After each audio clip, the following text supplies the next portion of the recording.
जय माँ भवानी। मैं ठाकुर अजीत सिंह, इंदौर। कल पहलगाम की घटना पूरे देशवासियों ने देखी है और इस घटना में जान गंवाने वाले जो भी हिंदू परिवार हैं उनके साथ इस दुखद परिस्थिति में पूरा देश उनके साथ खड़ा है। और ये जो कल की घटना है, इस घटना से हमें पूरे हिंदू समाज को सबक लेने की ज़रूरत है कि हमें जाति में ना बंटकर हमें अपने धर्म के प्रति समर्पण रखना है। और हमारी सरकार से और पूरे हिंदुओं की सरकार से यही मांग रहेगी कि ये जो मुसलमान आतंकवादियों का दलदल है, ये दलदल सिर्फ क्रांति से ही बाहर आएगा।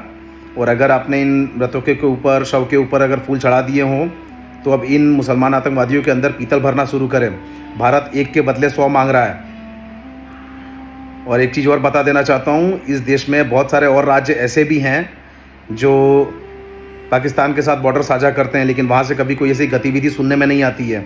यहाँ से सिर्फ इसलिए होती है क्योंकि वहाँ के अंदर रहने वाले कुछ लोग गद्दार हैं। देश के अंदर भी गद्दार हैं, सिर्फ देश के बाहर नहीं हैं। और सोशल मीडिया पर ये जितने नेता पक्ष के हों या विपक्ष के हों, जो लोग भी पोस्ट डाल रहे हैं, उन लोगों को हिंदुओं की खुली चुनौती है कि आप जो पोस्ट डाल रहे हैं ना, सिर्फ दुख जताने की और ये संवेदना जताने की ज़रूरत नहीं है। आप उसमें साफ साफ लिखिए मुसलमान आतंकवादियों द्वारा ये धर्म देखकर गोलियां चलाई गई है, ताकि साफ मैसेज जाए कि मुसलमान आतंकियों द्वारा ही ये गोलियां धर्म देखकर चलाई गई है। और अगर इसका बदला एक के बदले 100 करके नहीं लिया जाता है सरकार द्वारा, तो फिर हमारा वो राजतंत्र अच्छा था कि दुश्मनी का बदला लेने के लिए हम लोग गला काट दिया करते थे। तो हमें सरकार से उम्मीद है कि इन लोगों को वैसी ही मौत मिलनी चाहिए और एक के बदले 100 की ढूंढ ढूंढ के मारिए जहाँ पर हैं ये लोग। और हम हिंदुओं को एक चीज़ और बता देना चाहता हूँ, उन्होंने कोई ठाकुर, ब्राह्मण, गुज्जर, बनिया, यादव कुछ नहीं देखा। उन्होंने सिर्फ धर्म पूछा और धर्म सबका हिंदू है। तो यह एकजुट होकर इन दुश्मनों से लड़ने की ज़रूरत है। और ये जो मुसलमान आतंकवादी हैं ना, ये देश के बाहर नहीं, देश के अंदर भी हैं। पहचानने की ज़रूरत है आपको, इसका विरोध करने की ज़रूरत है आपको।